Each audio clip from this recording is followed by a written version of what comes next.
உமா சங்கர் என்பவர் தனது மனைவியுடன் புல்லட்டில் பயணம் செய்தபோது அவரது மனைவி தானே வண்டியை ஓட்டுவதாக ஆசைப்பட்டார். மனைவியின் விருப்பத்திற்கு மதிப்பளித்து உமாசங்கர் சாவியை ஒப்படைத்தார் மனைவியிடம். அந்த தம்பதியினர் மிகுந்த மகிழ்ச்சியுடன் பயணத்தை தொடர்ந்தனர்.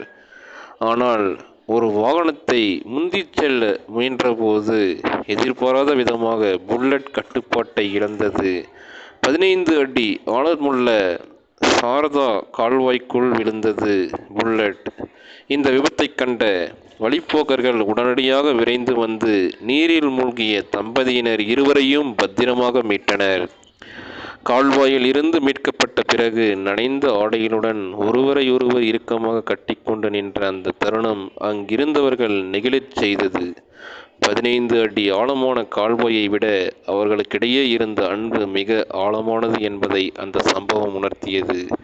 புல்லட் போன்ற பொருட்களை மீண்டும் சம்பாதித்து விடலாம், ஆனால் இக்கட்டான சூழலில் ஒருவருக்கொருவர் காட்டிய அந்த அக்கறையும் பிடிப்பும் நம்பிக்கையுமே வாழ்வின் உண்மையான சொத்து. புல்லட் ஒரு ஹெவியான வாகனம். அதனை பழக்கமில்லாதவர்கள் ஆண்களாக இருந்தாலும் ஓட்டுவது கடினம். எப்படியே உயிருக்கு ஆபத்து இல்லாமல் போனது சந்தோஷத்தை தருகிறது. வாகனம் ஓட்டத் தெரியாதவர்கள் இது போன்ற வாகனங்களை மைதானத்தில் ஓட்ட நன்றாக கற்றுக்கொண்ட பிறகு ரோட்டில் ஓட்ட வேண்டும். பழக்கமில்லாமல் கற்றுக்கொள்வதற்காக ரோட்டில் ஓட்டினால் இப்படித்தான் நடக்கும். நல்ல வேளை உயிர் பிழைத்தார்களே.